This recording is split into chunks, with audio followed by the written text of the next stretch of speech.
और ये तो पब्लिक है। जी हाँ, ये तो पब्लिक है, ये सब जानती है। नमस्कार दोस्तों, मैं आशुतोष कौशिक आज आपके सामने आया हूं और ये बताने आया हूं कि आप भी जानते हैं, जैसे हमारे भाई अर्णब गोस्वामी, जी हाँ, पूछता है भारत को महाराष्ट्र पुलिस उठाकर ले गई है क्योंकि महाराष्ट्र पुलिस उनके पीछे पड़ी हुई थी। ये खबरें हर न्यूज चैनल्स पर, मीडिया में, हर जगह बड़ा मतलब आज पूरे देश में मुद्दा बना हुआ है कि लोकतंत्र की हत्या है, राष्ट्र के चौथे स्तंभ का अपमान है, पत्रकारिता का हनन है। ऐसी बहुत सारी बातें अर्णब गोस्वामी को जब पुलिस ले गई, इस पर कही जा रही है कि उन्हें घसीटते हुए ले गई। और कुछ लोग ये भी कह रहे हैं कि भाई जब पुण्य प्रसून वाजपेयी जी के साथ ऐसा हुआ था, अजीज अंजुम जो थे बड़े पत्रकार हैं, उनके साथ ऐसा हुआ था, तब क्या लोकतंत्र की हत्या नहीं हुई थी? खैर, ये तो हत्याएं जो भी हो रही हैं, या तो ये जाने भैया या तो पुलिस जाने। मैं एक बात जानता हूं जो आपको बताने जा रहा हूं।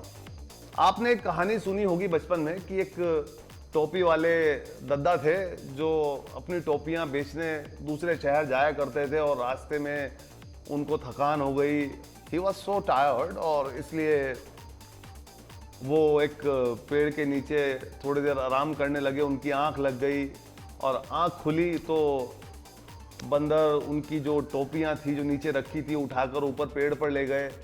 अब दद्दा बड़े परेशान हुए कि अब क्या करूं भैया, तो उन्हें एक दिमाग की बत्ती जली। तो उन्होंने क्या किया, अपनी टोपी उतार कर नीचे फेंकी, क्योंकि बंदर नकलची होता है। जैसा हमें बताया गया है कि बंदर नकलची होता है, बंदरों ने भी ऐसा दद्दा को देखकर अपनी टोपियां उतारी और नीचे फेंक दी, और इस तरह अपनी चालाकी से दद्दा अपनी सारी टोपियां वापस लेकर अपने काम पर निकल लिए। ये कहानी हमने बचपन में सुनी है। अब इससे आगे की कहानी मैं आपको सुनाता हूं। कुछ साल बाद, so many years ago, उनका दद्दा का पोता अब टोपियां बेचने जाता है, और ऐसे ही वो भी थक जाता है, वो भी पेड़ के नीचे सो जाता है अपनी टोपियां साइड में रखकर। और जैसे उसकी आंख खुलती है तो वो भी देखता है कि इस बंदर सारी टोपी उठाकर ले गए। अब क्या करूं, बड़ा परेशान हुआ, घबराया, क्या करूं। लेकिन इसी बीच उसे अपने दद्दा वाली बात याद आई, क्योंकि दद्दा ने वो किस्सा करा के सुनाया था।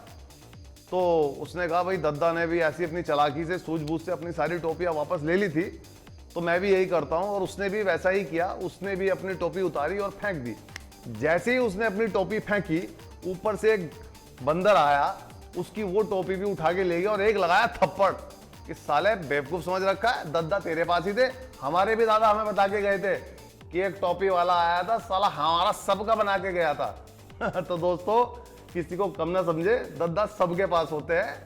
और रही बात हमारी, अरे भैया हम तो पब्लिक हैं। जी हाँ, हम तो पब्लिक हैं, सब जानते हैं, हम तो पब्लिक हैं।